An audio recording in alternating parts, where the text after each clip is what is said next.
Sairam students, છેલ્લે આપણે લોકોએ ચર્ચા કરી હતી એમ તબક્કા વિશેની. અત્યારે આપણો ટોપિક ચાલી રહ્યો છે કોષચક્ર અને કોષ વિભાજન. કોષચક્ર અને કોષ વિભાજન એની અંદર આપણે બધા લોકોને ખ્યાલ છે કે અત્યાર સુધી આપણે વાત કરી કે કોષચક્રની અંદર બે મુખ્ય અવસ્થાઓ જોવા મળે છે. એક અવસ્થા આંતરાવસ્થા છે અને બીજી અવસ્થા જેને આપણે એમ તબક્કાનું નામ આપીએ છીએ અથવા તો એમ તબક્કા તરીકે ઓળખીએ છીએ. અને આ આંતરાવસ્થાની જે પ્રક્રિયા છે એમાં ફરી પાછું જુદા જુદા 3 તબક્કાઓ વિશેનો અભ્યાસ અત્યાર સુધીમાં આપણે લોકોએ કર્યો. G1 તબક્કો, S તબક્કો અને G2 તબક્કો. આંતરાવસ્થામાં કોષચક્ર છે એ કોષચક્ર સરેરાશ 23 કલાક ચાલે છે. 23 કલાક દરમિયાન કોષ છે એ પૂર્વ તૈયારી કરે છે વિભાજન પામવા માટેની, અથવા તો એમ કહી શકાય કે સમવિભાજન પામવા માટેની જે પૂર્વ તૈયારી છે એ પૂર્વ તૈયારી એ આ 3 અવસ્થામાં G1, S અને G2માં થઈ જાય છે. G2 તબક્કો પૂરો થાય એટલે કોષ એમ તબક્કામાં દાખલ થાય છે. એમ તબક્કાની શરૂઆત થાય છે પૂર્વાવસ્થાથી. એ પૂર્વાવસ્થા વિશેનું વર્ણન છેલ્લે આપણે લોકોએ ચર્ચા કરી, જે અહીંયા તમે લોકો જોઈ શકો છો કે એમ તબક્કા વિશેની વાત આપણે લોકોએ છેલ્લે શરૂઆત કરી હતી. એમ તબક્કામાં આપણે ચર્ચા કરી હતી પૂર્વાવસ્થા વિશેની. પૂર્વાવસ્થામાં અહીંયા વર્ણનમાં તમને લોકોને યાદ હશે, તમે લોકોએ લખી લીધું હશે કે આ એક સંભાજનની પ્રથમ અવસ્થા છે કે જે એસ તબક્કા અને G2 તબક્કાને અનુસરીને પૂર્વાવસ્થા છે એ શરૂ થાય છે. કારણ કે પૂર્વાવસ્થા એટલે એમ તબક્કાનો પ્રથમ અવસ્થા, પૂર્વ અવસ્થા. તમે કોઈ પણ ચારે દિશાના નામ લ્યો એટલે પહેલાં તમે શરૂઆત હંમેશા પૂર્વથી કરો. પૂર્વ, પશ્ચિમ, ઉત્તર, દક્ષિણ એમ બોલીએ તો એના ઉપરથી શરૂઆતનો તબક્કો છે એટલા માટે એને નામ શું આપી દીધું? પૂર્વ દિશા ઉપરથી પૂર્વાવસ્થા. પૂર્વ એટલે પહેલાં, શરૂઆત જેનાથી સ્ટાર્ટ થઈ તે. તો એમ તબક્કાની પહેલી અવસ્થા પૂર્વાવસ્થા. પૂર્વાવસ્થા છે G2 તબક્કા પહેલાં. G2 તબક્કામાં પહેલાં આ વસ્તુ જોવા મળે છે કે જ્યાં પૂર્વ તૈયારીના ભાગરૂપે પ્રોટીનનું સંશ્લેષણ થાય છે. કોષ છે એ ચયાપચયિક રીતે સક્રિય થાય છે. હવે G2 તબક્કા પછી શરૂઆત થઈ ગઈ એમ તબક્કાની પૂર્વાવસ્થાની. પૂર્વાવસ્થામાં શું થાય છે તો એના વિશેની ચર્ચા આપણે લોકો કરી ગયા કે રંગસૂત્ર દ્રવ્યના ઘનીકરણની શરૂઆત. રંગસૂત્ર દ્રવ્યના ઘનીકરણ એટલે કે રંગસૂત્ર છે એ રંગસૂત્ર દ્રવ્ય એ ઘનીકરણ પામે છે, એ સંગઠિત સ્વરૂપ પ્રાપ્ત કરે છે, એક નિશ્ચિત આકાર પ્રાપ્ત કરે છે. એનો મતલબ પહેલાં શું હતું? એ દ્રવ્યના સ્વરૂપમાં હતું આ પ્રકારનું. આ રંગસૂત્ર દ્રવ્ય તમે જોઈ શકો છો. રફલી મેં તમને સમજાય છે એટલા માટે આ પ્રકારની ડ્રો કર્યું છે. અત્યારે આની અંદર શું છે તો આની અંદર DNA છે, હિસ્ટોન પ્રોટીન છે, બિન હિસ્ટોન પ્રોટીન છે અને આ રીતે મોલેક્યુલ છે. તો આ બધી વસ્તુઓ અત્યારે આવી રીતે દ્રવ્યના સ્વરૂપમાં છે. પણ એ જ દ્રવ્યો જો સંગઠિત સ્વરૂપમાં ભેગા મળી અને એક સ્પષ્ટ આકાર જે પ્રાપ્ત કરે એ આ આકાર, બરાબર, કે જેની અંદર બે એકલ સૂત્રોનો સમાવેશ થાય અને બે એકલ સૂત્રોને જોડતું વચ્ચે સેન્ટ્રોમિયરનો સમાવેશ થાય. રેડી? તો આ સ્થિતિ એટલે કે રંગસૂત્ર દ્રવ્યના ઘનીકરણની શરૂઆત થવી અને એક સ્પષ્ટ આકાર પ્રાપ્ત કરવો રંગસૂત્રનો, કે જેની અંદર બે એકલ સૂત્ર હોય કે જે બે એકલ સૂત્ર વચ્ચે એક સેન્ટ્રોમિયર સાથે જોડાયેલા હોય, જેને આપણે લોકો રંગસૂત્ર કહેશું. આ રંગસૂત્ર દ્રવ્ય કહેશું. આને રંગસૂત્ર નહીં કહીએ, પરંતુ ભવિષ્યમાં આ રંગસૂત્ર દ્રવ્ય છે એ શું છે તો કે રંગસૂત્ર દ્રવ્ય એટલે ચોક્કસ પ્રકારનું રો મટીરિયલ છે. રંગસૂત્ર દ્રવ્ય છે એ શું છે? ચોક્કસ પ્રકારનું રો મટીરિયલ છે. એ ચોક્કસ પ્રકારનું એમ કહી શકાય ને કે આનો બંધારણીય ઘટકો છે. કોના? તો કે રંગસૂત્ર માટેના. આ જ દ્રવ્ય ભેગું મળી અને આવો આકાર પ્રાપ્ત કરી લે છે. એ પ્રક્રિયા રંગસૂત્ર દ્રવ્યના ઘનીકરણની પ્રક્રિયા કહેવાય, કે જે પૂર્વાવસ્થા દરમિયાન થશે. એટલું જ નહીં, એને બાદ કરતાં તારા કેન્દ્રો કોષના વિરુદ્ધ ધ્રુવ તરફ ખસે છે. તારા કેન્દ્રો એટલે કે તારા કેન્દ્ર બે હોય. બે તારા કેન્દ્ર શું કામ હોય? યાદ કરો બધા લોકો.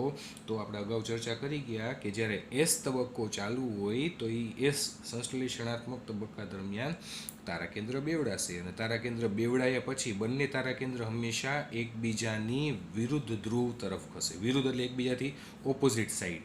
ધ્રુવ એટલે દિશા. એક જમણી બાજુ હશે તો એક ડાબી બાજુ હશે. એક ઉપરની સાઈડ હશે તારા કેન્દ્ર તો એક નીચેની સાઈડ હશે. બરાબર? કોઈ પણ એક નિશ્ચિત દિશામાં તેઓ એકબીજાથી એક્ઝેક્ટલી ઓપોઝિટ, વિરુદ્ધ ગોઠવાયેલા હોય છે. અને એ તારા કેન્દ્રોમાંથી ચોક્કસ પ્રકારના તંતુઓનું નિર્માણ થાય કે જે તંતુઓને ત્રાક તંતુ તરીકે ઓળખવામાં આવે છે. જે અહીંયા મેં શબ્દ લખેલો છે, આ ત્રાક તંતુ તમે જોઈ શકો છો. આ ત્રાક તંતુઓનું નિર્માણ બંને તારા કેન્દ્રમાંથી દર્શાવ્યું છે મેં. એ ચોક્કસ પ્રકારના તંતુઓ છે, એ ત્રાક તંતુઓનું નિર્માણ તારા કેન્દ્રમાંથી થાય છે. એ રંગસૂત્રને સ્પષ્ટપણે વિભાજિત કરવા માટે, ભાગે પડતા વિભાજિત કરવા માટે, સરખી માત્રામાં વિભાજિત કરવા માટે એ ત્રાક તંતુઓની હાજરી જરૂરી છે, અનિવાર્ય છે. એના વિશેની ચર્ચા આગળ હવે આવશે.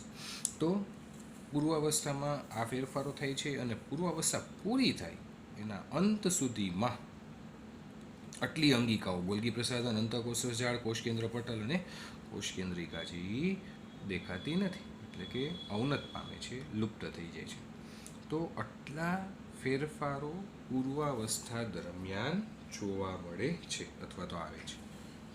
આશા રાખું છું તમને લોકોને અહીં સુધી હવે ક્લિયર થઈ ગયું હશે.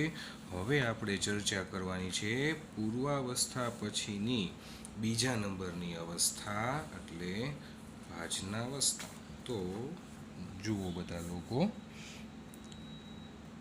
મેં તમને સાવ શરૂઆતથી સમજાવ્યું કે અત્યારે આપણે શું ભણી રહ્યા છીએ.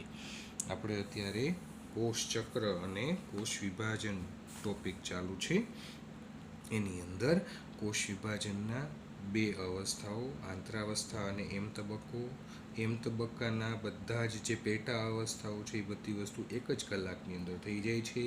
જ્યારે આંતરાવસ્થાની પેટા અવસ્થાઓ એટલે કે G1S અને G2 છે એ 23 કલાક ચાલે છે. એમ તબક્કાની બધી પેટા અવસ્થાઓમાં 4 અવસ્થા આવે છે. એમાંની પહેલી અવસ્થા આપણે લોકોએ પૂરી કરી, ભાજનાવસ્થા.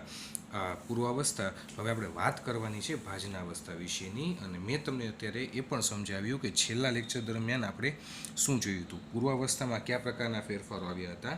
આશા રાખું છું તમે લોકોએ પણ રિવિઝન કરી લીધું હશે અને પછી જ તમે આ મારો વિડીયો જોતા હશો, બરાબર છે. પણ ભૂલતા નહીં, એ એક સૂચના યાદ રાખજો અને એ જ રીતે ફોલો કરજો. મેં પણ તમને અત્યારે ફરી પાછું સમજાવી દીધું એક વખત કે પૂર્વાવસ્થા દરમિયાન શું શું થાય છે. હવે આપણે પૂર્વાવસ્થા સુધી તમે કલ્પના કરી, હવે આપણે વાત કરવાની છે ભાજનાવસ્થા વિશે. આ એમ તબક્કો જ ચાલુ છે, પ્રક્રિયા આખી સળંગ જ છે. આ તો આપણે આપણી અભ્યાસની સરળતા ખાતર આપણે લોકોએ એને જુદા જુદા પાર્ટમાં ડિવાઈડ કરી દીધી છે. એટલે હવે આપણે વાત કરીએ ભાજનાવસ્થાથી. તો જુઓ, કોષકેન્દ્ર પટલના સંપૂર્ણ વિઘટન થયા બાદ, કોષકેન્દ્ર પટલના વિઘટનની શરૂઆત છે ને એ પૂર્વાવસ્થામાં જ થઈ ગઈ હતી અગાઉ. તો એ વિઘટનની શરૂઆત પૂર્વાવસ્થામાં થઈ છે અને એ વિઘટનની પૂર્ણતા, કોષકેન્દ્ર પટલના વિઘટનની પૂર્ણતા, પ્રક્રિયા પૂરી કઈ અવસ્થામાં થાય છે, તો ભાજનાવસ્થામાં. એટલા માટે જ અગાઉ તમને કહી દીધું કે આ પ્રક્રિયા આખી સળંગ છે.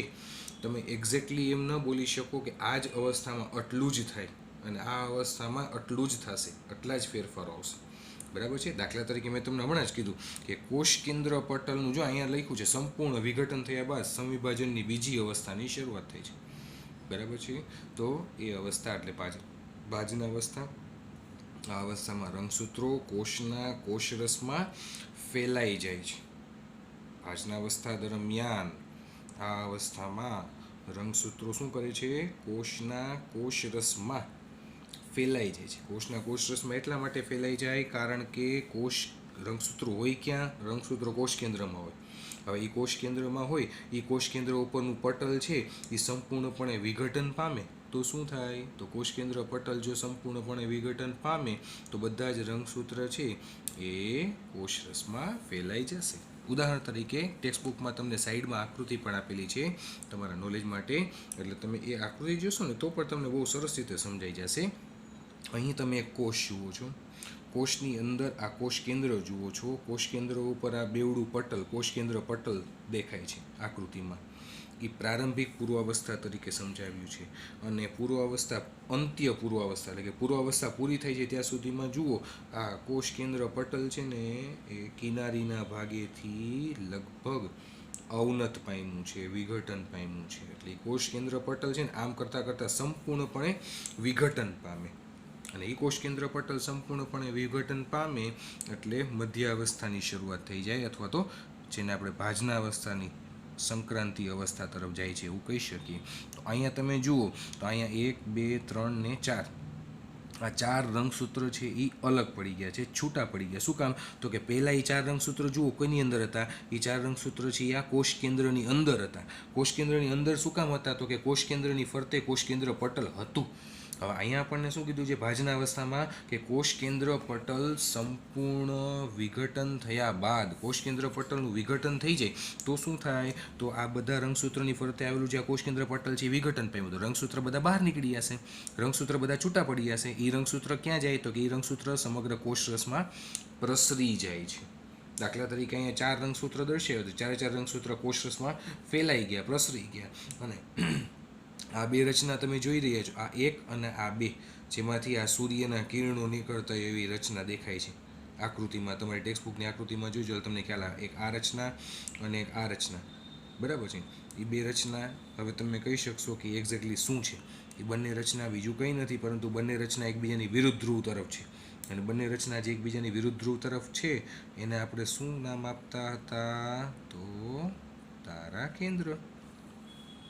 બે તારા કેન્દ્ર છે અને બે તારા કેન્દ્ર એકબીજાની વિરુદ્ધ ધ્રુવ તરફ ગોઠવાઈ ગયા છે. અને આમાં એક્ઝેક્ટલી એકબીજાની વિરુદ્ધ ધ્રુવ તરફ છે. જો એક ઉપરની સાઈડ છે અને એક નીચેની સાઈડ છે બંને એકબીજાની એક્ઝેક્ટલી ઓપોઝિટ સાઈડ ભાજનાવસ્થા દરમિયાન. તમારે અત્યારે એ પહેલાં નથી જોવાનું, તમારે પહેલાં એ વસ્તુ સમજવાની છે કે કોષ કેન્દ્ર પટલના વિઘટનની શરૂઆત થાય પૂર્વાવસ્થામાં અને એ કોષ કેન્દ્ર પટલનો અંત આવે છે ભાજનાવસ્થામાં. ભાજનાવસ્થાના શરૂઆત દરમિયાન કોષ કેન્દ્ર પટલ જે અદૃશ્ય થઈ ગયું છે, કોષ કેન્દ્ર પટલ જે અવનત પામ્યું છે, એના કારણોસર આ અવસ્થામાં રંગસૂત્રો એ કોષના કોષરસમાં ફેલાઈ જાય છે. એ વસ્તુ મહત્વની છે, તમારે યાદ રાખવાની છે. તો હવે આ અવસ્થામાં રંગસૂત્રો છે, કારણ કે રંગસૂત્રો પહેલાં બંધાયેલા હતા કોષ કેન્દ્ર પટલથી, હવે કોષ કેન્દ્ર પટલનું વિઘટન થઈ ગયું એટલે કોષરસમાં એ રંગસૂત્રો ફેલાઈ જાય છે. આ અવસ્થા સુધી રંગસૂત્રોની ઘનીકરણની પ્રક્રિયા પૂર્ણ થઈ જાય છે.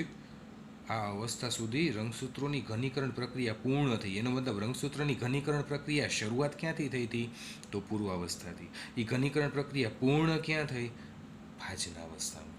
એટલે તમે એમ ના કહી શકો કે પૂર્વાવસ્થામાં ઘનીકરણ થઈ જાય છે અથવા તો ભાજનાવસ્થામાં જ ઘનીકરણ થાય. એ ઘનીકરણની શરૂઆત પૂર્વાવસ્થામાં થઈ અને એનો અંત ભાજનાવસ્થામાં આવ્યો. કોષ કેન્દ્ર પટલના વિઘટનની શરૂઆત પૂર્વાવસ્થામાં થઈ અને એ વિઘટનનો અંત ભાજનાવસ્થામાં આવે છે. તો આ અવસ્થા સુધી રંગસૂત્રોની ઘનીકરણ પ્રક્રિયા પૂર્ણ થઈ જાય છે અને માઇક્રોસ્કોપમાં તેનું સ્પષ્ટ નિરીક્ષણ કરી શકાય છે. બરાબર છે. તો મુખ્ય મુદ્દા તરીકે આપણે જે આમાં યાદ રાખવાનું છે તે કોષ કેન્દ્ર પટલનું સંપૂર્ણ વિઘટન. કોષ કેન્દ્ર પટલનું સંપૂર્ણ વિઘટન કઈ અવસ્થામાં થાય? ભાજનાવસ્થામાં. અને એનું વિઘટન થાય તો એના લીધે શું ફેર પડે કોષ કેન્દ્રમાં અથવા તો એના લીધે શું ફેર પડે કોષની અંદર? તો એના લીધે કોષરસમાં રંગસૂત્રો ફેલાઈ જાય, પ્રસરી જાય. શું કામ પ્રસરી જાય? તો પહેલાં એ રંગસૂત્રોની ફરતે કોષ કેન્દ્ર પટલ આવેલું હતું. પહેલાં રંગસૂત્રોની ફરતે કોષ કેન્દ્ર પટલ આવેલું હતું. હવે એ કોષ કેન્દ્ર પટલ છે એ લુપ્ત થઈ ગયું અથવા તો અવનત પામ્યું એટલે રંગસૂત્ર બધા એમાં ડાયરેક્ટ છૂટા પડી ગયા, એકબીજાથી અલગ પડી ગયા. બરાબર છે. તો કોષ કેન્દ્ર પટલનું સંપૂર્ણ વિઘટન થવાથી ભાજનાવસ્થા દરમિયાન કોષરસમાં રંગસૂત્રો પ્રસરે છે. એટલું જ નહીં, એને બાદ કરતાં મેં તમને સમજાવ્યું તે મુજબ રંગસૂત્રના ઘનીકરણની ક્રિયા એ ભાજનાવસ્થા દરમિયાન પૂર્ણ થાય છે. રંગસૂત્રના ઘનીકરણની પ્રક્રિયા છે એ પૂર્વાવસ્થામાં નથી થતી પરંતુ ભાજનાવસ્થા દરમિયાન થાય છે. આ અવસ્થા સુધી રંગસૂત્રની ઘનીકરણ પ્રક્રિયા પૂર્ણ થઈ જાય છે અને માઇક્રોસ્કોપમાં તેનું સ્પષ્ટ નિરીક્ષણ. આ શબ્દ ઉપર ભાર મૂકું છું કારણ કે આ ક્વેશ્ચન અવારનવાર પૂછાયેલો છે. સ્પષ્ટ નિરીક્ષણ. તમને એમ પૂછશે કે કઈ અવસ્થામાં કોષ કેન્દ્રની અથવા તો કોઈ પણ કોષની વિભાજનની કઈ અવસ્થા દરમિયાન રંગસૂત્ર એકદમ સ્પષ્ટપણે દેખાય અથવા તો નિર્દેશિત થાય, તો એ અવસ્થામાં તમારે યાદ રાખવાનું હંમેશા ભાજના અવસ્થા. તમે સૂક્ષ્મદર્શક યંત્રની મદદ વડે જો રંગસૂત્રનો અભ્યાસ કરી રહ્યા હોવ, તમારે જોવું હોય કે કોષ કેન્દ્રની અંદર રંગસૂત્રની રચના કેવી દેખાય છે, એ રચનાને જોવા માટે તમારી પાસે કોષ હોવો જોઈએ. અને એ કોષ છે, એ કોષ કઈ અવસ્થામાં હોવો જોઈએ? તો એ કોષ છે એ ભાજના અવસ્થામાં હોવો જોઈએ. એ કોષ જો ભાજના અવસ્થામાં હશે ને, તો જ તમે રંગસૂત્રનો આ આકાર, આ દેખાવ, આ જે રચના અત્યારે તમે જોઈ રહ્યા છો, બરાબર, એ તમે સ્પષ્ટપણે જોઈ શકશો કે જેની અંદર આવી રીતે આ બે એકલ સૂત્ર આવેલા હોય અને બંને એકલ સૂત્ર એક સેન્ટ્રોમિયરની મદદથી જોડાયેલા હોય. તો આ પ્રકારનું સ્પષ્ટ નિરૂપણ રંગસૂત્રનું કઈ અવસ્થા દરમિયાન થાય છે? ભાજના અવસ્થા દરમિયાન. આ બોલવું નહીં. આ એ જ અવસ્થા છે કે જેમાં રંગસૂત્રની બાહ્ય રચનાઓનો સરળતાથી અભ્યાસ કરી શકાય છે. રંગસૂત્રની બાહ્ય રચના એટલે કે એનું બહારથી જે દેખાવ છે, આકાર છે, સ્વરૂપ છે, કદ છે, એ જોઈ શકીએ છીએ. આ તબક્કામાં રંગસૂત્રો બે એકલ સૂત્રના બનેલા હોય છે જે સેન્ટ્રોમિયરથી જોડાયેલ હોય છે. આ જ વસ્તુ મેં તમને કીધી. આ બંને એકલ સૂત્ર છે, આ એક અને આ બે, અને બંને એકલ સૂત્ર એક સેન્ટ્રોમિયરથી જોઈન્ટ છે. તો બે એકલ સૂત્રના બનેલા હોય છે કે જે સેન્ટ્રોમિયરથી જોડાયેલ હોય છે. સેન્ટ્રોમિયરની સપાટી પર કાઇનેટોકોર્સ નામની બિંબ જેવી રચના જોઈ શકાય છે. આ રચના સૂક્ષ્મ નલિકાઓ દ્વારા બનેલ ત્રાકતંતુઓને જોડવા માટેનું સ્થાન, આ રચના કાઇનેટોકોર્સ છે. હવે અહીંયા પહેલાં મેં તમને લોકોને બતાવ્યું આકૃતિની અંદર, જેમાં તમે જોઈ શકો છો કે આ બંને તારા કેન્દ્ર છે એકબીજાની વિરુદ્ધ ધ્રુવ તરફ. આ બંને તારા કેન્દ્રની જે રચના છે, એ તારા કેન્દ્રની રચનામાં જુઓ, આ રેડ કલરની લાઈન જાય છે. જુઓ, તમારી ટેક્સ્ટ બુકમાં જોશો એટલે તમને એક્ઝેક્ટલી ખ્યાલ આવશે, એક્ઝેક્ટલી દેખાશે. આ રેડ કલરની લાઈન દર્શાવી છે. એ રેડ કલરની લાઈન છે એ બીજું કંઈ નથી પરંતુ ત્રાકતંતુઓ છે. એ શું છે? ત્રાકતંતુ. ત્રાકતંતુઓ કેના બનેલા છે? તો સૂક્ષ્મ નલિકાના. બરાબર છે. એ ત્રાકતંતુનું નિર્માણ કેમાંથી થાય છે? એ ત્રાકતંતુ જો અહીંયા પણ દર્શાવ્યા છે. અહીંયા 4 ત્રાકતંતુ તમે જોઈ શકો છો રેડ કલરના, અને નીચેના તારા કેન્દ્રમાંથી પણ નિર્માણ પામતા 4 ત્રાકતંતુઓ જોઈ શકો છો. એ ત્રાકતંતુઓ છે એ સૂક્ષ્મ નલિકાના બનેલા છે. અને સૂક્ષ્મ નલિકા છે એ ચોક્કસ પ્રકારના પ્રોટીનની બનેલી છે, જે પ્રોટીનનું નામ આપણે 8મા ચેપ્ટર દરમિયાન આવી ગયું, ટ્યુબ્યુલિન પ્રોટીન. તો હંમેશા યાદ રાખો આને તમે લોકો આવી રીતે કે માની લો કે આ એક રંગસૂત્ર છે.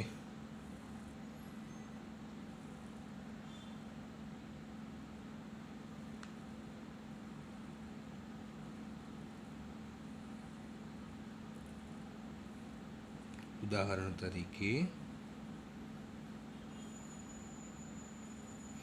એક રંગસૂત્ર છે, તો રંગસૂત્રમાં વચ્ચે સેન્ટ્રોમિયર આવેલું છે, બરાબર, અને એ સેન્ટ્રોમિયરની ફરતે એક ચોક્કસ પ્રકારની તકતી આવેલી છે, બરાબર. દાખલા તરીકે આ વચ્ચેનું જે મેં ડોટ ડ્રો કર્યું એને તમે ગણો સેન્ટ્રોમિયર, અને સેન્ટ્રોમિયરની ફરતે આ ભાગ જે મેં ડ્રો કર્યો સર્કલ, એને તમે કહો કાઇનેટોકોર્સ. એને તમે નામ આપો કાઇનેટોકોર્સ. વચ્ચેનો જે ડોટ છે એ સેન્ટ્રોમિયર છે. આ જે વચ્ચેનું ડોટ તમે જુઓ છો એ સેન્ટ્રોમિયર છે કે જે આ બે એકલ સૂત્રને જોડે છે, અને સેન્ટ્રોમિયરની ફરતે એક ચોક્કસ પ્રકારનું આવરણ આવેલું છે. એ સેન્ટ્રોમિયરની ફરતે એક ચોક્કસ પ્રકારની તકતી આવેલી છે, કવચ આવેલું છે. એ કવચનું નામ શું છે? કાઇનેટોકોર્સ. હવે તમને કોઈ એમ પૂછે કે કાઇનેટોકોર્સનું કાર્ય શું છે, તો તમારે એ યાદ રાખવાનું કે જે તારા કેન્દ્ર છે, માની લ્યો કે આ એક તારા કેન્દ્ર છે આ સાઈડ, ઉદાહરણ તરીકે સમજો બધા લોકો એકદમ સરસ રીતે, તો જ નકર કન્ફ્યુઝ થશો. આ એક તારા કેન્દ્ર છે. આ તારા કેન્દ્ર ઉપરથી આવી રીતે તમારી ટેક્સ્ટ બુકમાં રેડ કલરની લાઇન્સ બતાવેલી છે. આ લાઇન છે એ બીજું કંઈ નથી પરંતુ એ લાઇનને ચોક્કસ પ્રકારના તંતુ તરીકે ઓળખવામાં આવે છે. એ ત્રાકતંતુ તરીકે ઓળખવામાં આવે છે. આ ત્રાકતંતુઓ છે એ કેના બનેલા હોય? તો આ ત્રાકતંતુઓ છે એ હંમેશા સૂક્ષ્મ નલિકાઓના બનેલા હોય છે અને સૂક્ષ્મ નલિકામાં હાજર ચોક્કસ પ્રકારનું પ્રોટીન, જે પ્રોટીનનું નામ શું છે? Tubulin protein. એ પણ ભૂલવું નહીં. તો એ કેમાંથી નિર્માણ પામે છે? તો તારા કેન્દ્રમાંથી. તો એ તારા કેન્દ્રમાંથી નિર્માણ પામતા જે આ ત્રાકતંતુઓ છે ને, એ ત્રાકતંતુઓ એક્ઝેક્ટલી કોની સાથે જોડાશે? તો એ એક્ઝેક્ટલી જોડાશે આ કાઇનેટોકોર ઉપર જઈને. ત્રાકતંતુઓ છે એ રંગસૂત્રમાં કઈ જગ્યાએ જઈને જોડાય? તો એના જે સેન્ટ્રોમિયર છે એ સેન્ટ્રોમિયરની ઉપર આ કાઇનેટોકોર આવેલું છે, એ કાઇનેટોકોર સાથે આ ત્રાકતંતુ જોડાયેલા હોય છે. ત્રાકતંતુ કેના બનેલા હોય છે? સૂક્ષ્મ નલિકાના. સૂક્ષ્મ નલિકામાં શું આવેલું હોય છે? Tubulin protein. આટલી વસ્તુ ભૂલવી નહીં. અથવા તો એવું લાગે તો તમે લોકો જ્યારે લખાણ લખતા હો ત્યારે લખી નાખો કે તારા કેન્દ્રમાંથી, દરેક પ્રાણી કોષની આ લાક્ષણિકતા છે કે તારા કેન્દ્ર હોય, તારા કેન્દ્રમાંથી ત્રાકતંતુઓનું નિર્માણ થતું હોય.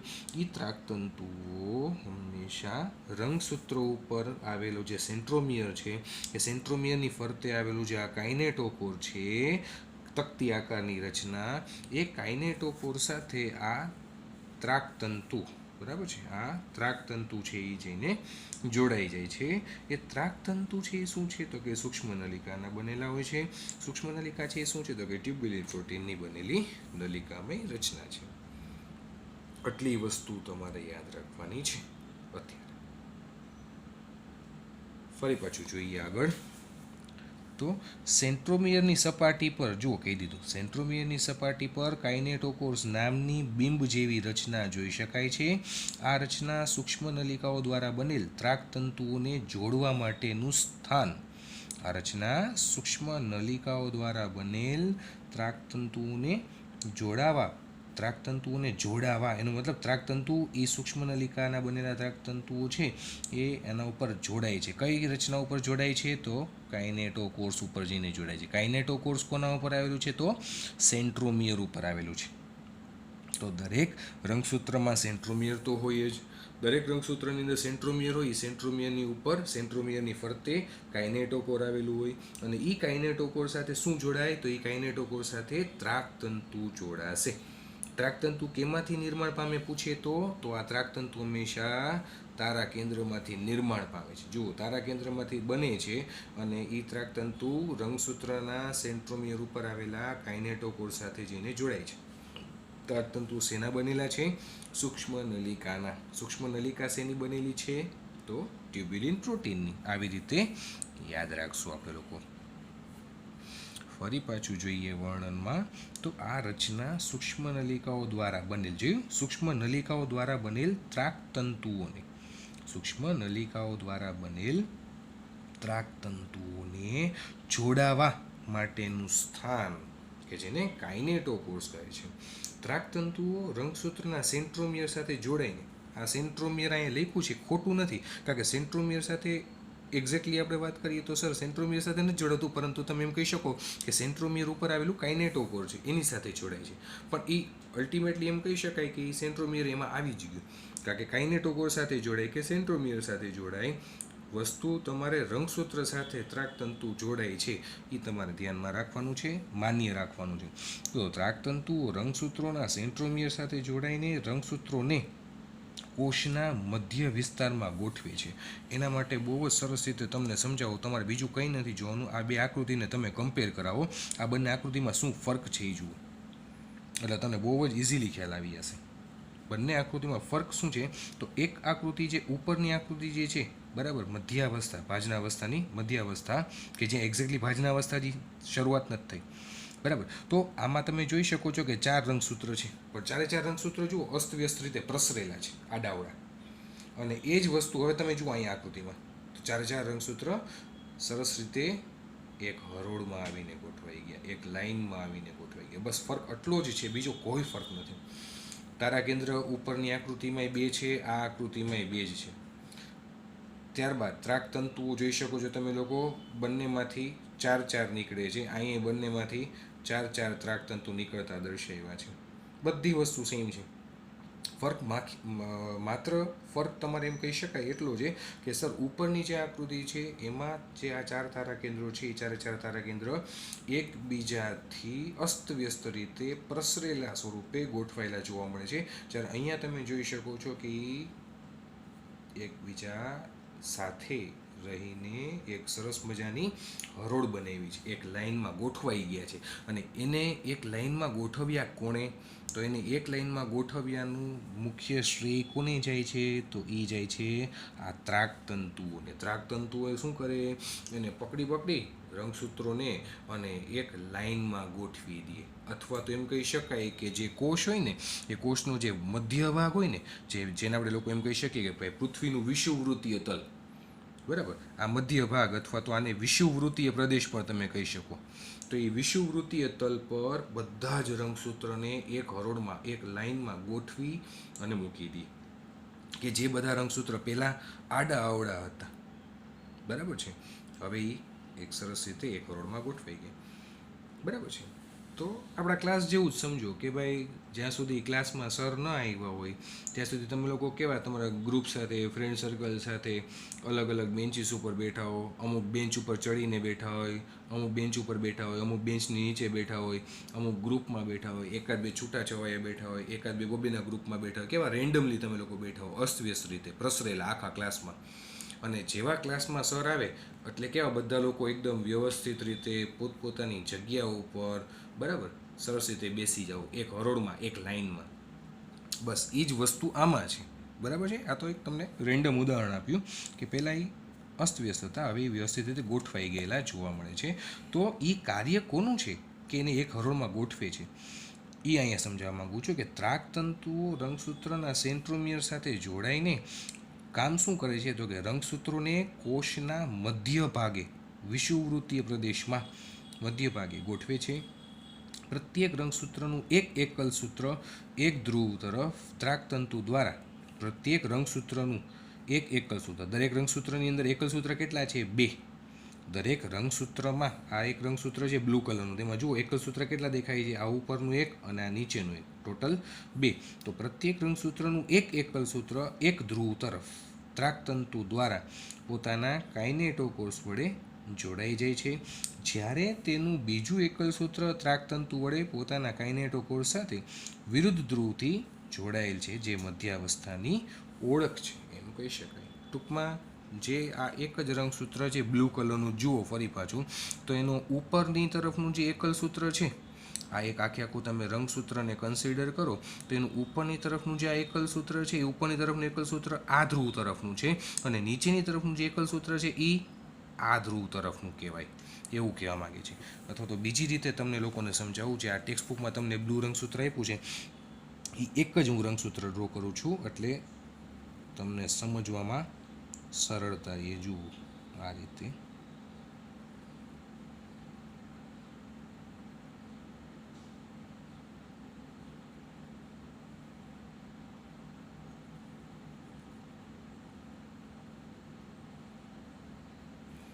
આ ઈ રંગસૂત્ર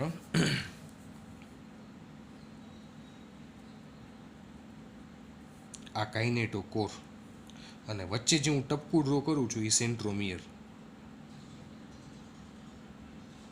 આ વચ્ચે મેં એક ટપકું ડ્રો કર્યું એને તમારે કન્સિડર કરવાનું છે સેન્ટ્રોમિયર.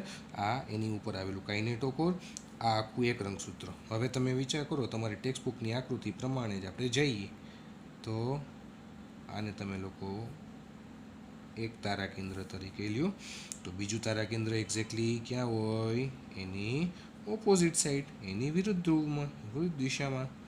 આવી રીતે થાય, બરાબર છે. આ બે તારા કેન્દ્ર એકબીજાની વિરુદ્ધ ધ્રુવ તરફ. હવે આ તારા કેન્દ્રમાંથી સૂક્ષ્મ નલિકા નીકળે છે, એ સેન્ટ્રોમિયર સાથે જોડાય છે. નીચેનું જે વિરુદ્ધ દિશામાં આવેલું તારા કેન્દ્ર છે એમાંથી પણ ત્રાકતંતુ નીકળે છે અને એ પણ સેન્ટ્રોમિયર સાથે જોડાય છે. તો આ આખું જે રંગસૂત્ર છે એમાં તમે જોઈ શકો છો આ એકલ સૂત્રો બે, એક નંબરનું અને 2 નંબરનું. એમાં પહેલા નંબરનું એકલ સૂત્ર છે એ ઉપરની તરફ, ઉપરના ધ્રુવ તરફ એક તરફ ગોઠવાયેલું છે, અને બીજા નંબરનું જે એકલ સૂત્ર તમે જોઈ રહ્યા છો એ નીચેના ધ્રુવ તરફ ગોઠવાયેલું દેખાય છે, બરાબર. આ વસ્તુ છે, આ વસ્તુ શું સૂચિત કરે છે? તો આ વસ્તુ છે એ મધ્યાવસ્થા તરીકે ભાજનાવસ્થા સૂચિત કરે છે કે ભાઈ જેટલા રંગસૂત્ર હશે, આ તો મેં એક રંગસૂત્ર બતાવ્યું, આવા કદાચ 10 રંગસૂત્ર હોય તો એ 10 રંગસૂત્ર ને એક હરોળમાં ગોઠવાઈ જશે. બરાબર. પછી એ આવી રીતે અનુપ્રસ્થ રીતે પણ ગોઠવાઈ શકે કે ઊભા આયામ રીતે પણ ગોઠવાઈ શકે. બરાબર. પણ શરત એ, હવે આ જ વસ્તુ જો ઉદાહરણ તરીકે તમને સમજાવું, આવી રીતે આપણે ઊભું ડ્રો કરીએ રંગસૂત્રને. ચાલો આવી રીતે આ એક રંગસૂત્ર આવી રીતે પણ ડ્રો કરીને સમજાવવું એટલે ખ્યાલ આવે. આ ટપ્પુ છે સેન્ટ્રોમિયર અને એની ફરતે કાઇનેટોકોર. હવે આ એક ઊભું રંગસૂત્ર છે. તો આમ ઊભું રંગસૂત્ર ડ્રો કરું તો મારે તારા કેન્દ્ર ક્યાં ડ્રો કરવા પડે? તો મારે તારા કેન્દ્ર આવી રીતે ડ્રો કરવું પડે. જુઓ, એક આ દિશામાં તારા કેન્દ્ર બનાવવું પડે અને એક આ દિશામાં તારા કેન્દ્ર બનાવવું પડે. રેડી?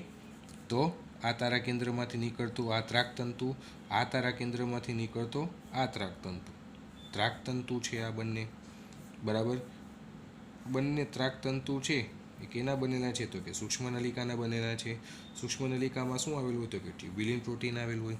હવે આ જે એક રંગસૂત્ર છે એમાં જુઓ, આ એક એકલ સૂત્ર, આ બીજું એકલ સૂત્ર. બંને એકલ સૂત્રમાં આ પહેલું એકલ સૂત્ર જે છે એ પહેલું એકલ સૂત્ર ક્યાં ધ્રુવ તરફ છે? તો કે જમણી સાઈડના, અથવા તો ડાબી સાઈડ ગણો, ચાલો આ સાઈડ છે. બરાબર. જ્યારે બીજું એકલ સૂત્ર છે તો એ જમણી સાઈડના તારા કેન્દ્ર તરફ વળેલું છે અથવા તો ગોઠવાયેલું છે, એવું તમને ટેક્સ્ટબુકમાં વર્ણનમાં સમજાવવા માગે. આ એક રંગસૂત્ર. આવી જ રીતે જેટલા રંગસૂત્ર હશે એ બધા જ રંગસૂત્ર એક હરોળમાં ગોઠવાશે. આવી જ રીતે 10 રંગસૂત્ર હશે તો એ 10 રંગસૂત્ર આવી રીતે એક હરોળમાં ગોઠવાશે. અહીંયા 4 રંગસૂત્ર છે તો 4 રંગસૂત્ર એક હરોળમાં આવી રીતે ગોઠવાશે. બરાબર. કે જેનું એક એકલ સૂત્ર છે એ જમણી તરફ હશે, એક ડાબી તરફ હશે, એક જમણી તરફ હશે, એક ડાબી તરફ હશે. એવી રીતે એ અહીંયા વર્ણનમાં કે જો બીજું એકલ સૂત્ર ત્રાકતંતુ વડે પોતાના કાઇનેટોકોર સાથે વિરુદ્ધ ધ્રુવથી જોડાયેલ હોય છે, જે મધ્યાવસ્થાની ઓળખ છે. હવે મધ્યાવસ્થામાં જે તલ પર રંગસૂત્રો ગોઠવાય છે, મધ્યાવસ્થામાં જે તલ પર એટલે કે જે ભાગ ઉપર આ બધા જ રંગસૂત્રો આવીને ગોઠવાય એને મધ્યાવસ્થા પટ્ટિકા અથવા તો ભાજન તલ કહે છે. અહીંયા જે આ મેં એરો દર્શાવ્યો છે ને, તમારા બધા લોકો ટેક્સ્ટબુકમાં આ નામ લખી નાખજો. આ જે એરો મેં દર્શાવ્યો છે ને અહીંયા, એને નામ આપી દેવાનું બધા લોકોએ ભાજન તલ અથવા તો મધ્યાવસ્થા પટ્ટિકા. જે તલ ઉપર બધા રંગસૂત્ર એક હરોળમાં આવીને ગોઠવાતા હોય એને નામ આપવામાં આવેલું છે ભાજન તલ. આ ઈ ભાજન તલ. હું એમ કહું છું, કદાચ મેં આવી રીતે ઊભા ડ્રો કર્યા હોય આ 4 રંગસૂત્ર, તો હું ઈ ઊભા ભાગને ભાજન તલ કહીશ. ટેક્સ્ટબુકમાં તમારે આવી રીતે આડા દર્શાવ્યા છે એટલે આપણે આને ભાજન તલ કહીશું, એટલે ભૂલતા નહીં. તો આટલી વસ્તુ છે ભાજના અવસ્થા દરમિયાન કોષની અંદર જોવા મળે છે. છેલ્લે આનો ટૂંક સાર જોઈ લઈએ કે આ અવસ્થાની મુખ્ય વિશેષતા શું છે. તે જે આપણે અત્યાર સુધી ભણી ગયા ને એના જ વિશેની વાત, પણ ટૂંક સારના સ્વરૂપમાં, કે જ્યાં ત્રાકતંતુઓ રંગસૂત્રના કાઇનેટોકોર્સ વડે જોડાયેલ હોય છે. મેં તમને સમજાવ્યું કે ભાઈ વચ્ચે એક સેન્ટ્રોમિયર હોય, સેન્ટ્રોમિયરની ફરતે આ કાઇનેટોકોર આવેલું છે અને એની સાથે ત્રાકતંતુ છે એ બંને સાઈડ જોડાયેલા હોય, બે વિરુદ્ધ ધ્રુવ તરફ. તો ત્રાકતંતુઓ રંગસૂત્રના કાઇનેટોકોર્સ વડે જોડાયેલ હોય છે. રંગસૂત્રો બંને ધ્રુવો પર રહેલા ત્રાકતંતુઓ, રંગસૂત્રો કે જે બંને ધ્રુવ પર રહેલા ત્રાકતંતુઓ દ્વારા મધ્યાવસ્થા પટ્ટિકા, જે આવ્યું વિષુવવૃત્તીય તલ, એટલે અહીંયા જે ભાજન તલ શબ્દ તમે લખ્યો છે એની નીચે જ આ નામ પણ લખી નાખજો, વિષુવવૃત્તીય તલ પણ કહી શકાય. કારણ કે તમને મધ્યાવસ્થા પટ્ટિકા કરીને પણ ક્વેશ્ચન પૂછી શકે. એની જગ્યાએ કન્ફ્યુઝ કરવા હોય તો ભાજન તલ કરીને પૂછે. હજી એનું ત્રીજું નામ છે વિષુવવૃત્તીય તલ. એટલે આ ત્રણેય નામનો મર્મ એક જ થાય છે, આ મધ્યાવસ્થા પટ્ટિકા, આ ભાગ. તો રંગસૂત્રો બંને ધ્રુવો પર રહેલા ત્રાકતંતુઓ દ્વારા મધ્યાવસ્થા પટ્ટિકા એટલે કે વિષુવવૃત્તીય તલ તરફ આગળ વધીને પટ્ટિકા, મધ્યાવસ્થા પટ્ટિકા પર ગોઠવાય છે. તો આ વર્ણન હતું આપણું આજનું ભાજના અવસ્થા વિશેનું, અને આ હતું એનું વિશેનું રફ વર્ણન, કે જેમાં કંઈ ખાસ બીજું કરવાનું નથી તમારા લોકોએ, પણ જે આ રફલી મેં તમને આકૃતિ સમજાવી છે, તમને એવું લાગતું હોય કે ડ્રો કરી નાખવી છે તો ડ્રો કરી નાખજો. નહીં ડ્રો કરો તો પણ ચાલશે, કારણ કે આમાં બીજું કંઈ ખાસ એટલું બધું તમારે વર્ણનમાં આપી દીધું છે, બરાબર, બીજું સમજવા જેવું નથી. તમારે એટલી જ વસ્તુ યાદ રાખવાની છે કે કોષ કેન્દ્ર પટલનું સંપૂર્ણ વિઘટન ભાજના અવસ્થામાં થયું. એનું વિઘટન થઈ ગયું એટલે રંગસૂત્ર બધા કોષરસમાં પ્રસરી ગયા. રંગસૂત્રના ઘનીકરણની શરૂઆત પૂર્વ અવસ્થામાં થઈ હતી. એ ક્રિયા પૂર્ણ તો કે ભાજના અવસ્થામાં થઈ. રંગસૂત્ર સ્પષ્ટ દેખાય કઈ અવસ્થામાં? આ એક સનાતન સત્ય છે, ભૂલતા નહીં. ભાજના અવસ્થામાં હંમેશા રંગસૂત્ર સ્પષ્ટ દેખાય. અને બસ પછી આ વસ્તુ, બરાબર છે. એટલે આનું પીડીએફ હું તમને લોકોને મોકલી દઈશ. એવું લાગે ને તો આ આકૃતિ ડ્રો કરી અને મેં તમને કીધું પ્રમાણે તમારી રીતે મૌલિકતા રાખી અને થોડુંક વાક્ય રચનાના સ્વરૂપમાં આને ફેરવી નાખવું, બરાબર, તમારી રીતે લખી નાખવું રફલી, એટલે તમને લોકોને ખ્યાલ રહે. તો ગઈકાલની ચર્ચા આપણે લોકોએ કરી પૂર્વાવસ્થા વિશેની. પૂર્વાવસ્થામાં શું થયું હતું એ મેં તમને ગઈકાલે સમજાવ્યું ડિટેલમાં. આજે ફરી પાછું રિપીટ કર્યું. પછી આજે આપણે નવો ટોપિક જોયો, પૂર્વાવસ્થા પછીની અવસ્થા, આપણી બીજા નંબરની અવસ્થા. અત્યારે આપણે ચાલુ છે એમ તબક્કો. એમ તબક્કાની 4 અવસ્થા છે. એમાંની પહેલી અવસ્થા પૂર્વાવસ્થા આપણે લોકોએ પૂર્ણ કરી. આજે આપણે લોકોએ બીજા નંબરની ભાજના અવસ્થા છે એના વિશેનું વર્ણન જોયું. આવતીકાલે આપણે લોકોએ હવે ત્રીજા નંબરની અવસ્થા ભાજનોત્તર અવસ્થા સમજવાની છે. પરંતુ મહેરબાની કરીને આવતીકાલનું વર્ણન સ્ટાર્ટ કરીએ એ પહેલાં આગળની 2 અવસ્થા એક વખત રિફર કરી લેજો, એટલે તમને ભાજનોત્તર અવસ્થા ઇઝીલી સમજાઈ જશે અને સમજવાની બહુ મજા આવશે. અહીંયા સુધીમાં કોઈને કંઈ ન સમજાણું હોય, કોઈને કંઈ પણ ડાઉટ હોય તો તમે લોકો મને વોટ્સએપ કરી શકો છો, ફોન કરી શકો છો, બરાબર. પરંતુ રિવિઝન ચાલુ રાખજો, ફિઝિક્સનું, કેમેસ્ટ્રીનું, બાયોલોજીનું, બરાબર. બધા લોકો ફ્રી ટાઈમમાં રિવિઝન કરી રાખજો, એટલે તમારે ક્યાંય વાંધો ન આવે. Thank you. સાઈરામ.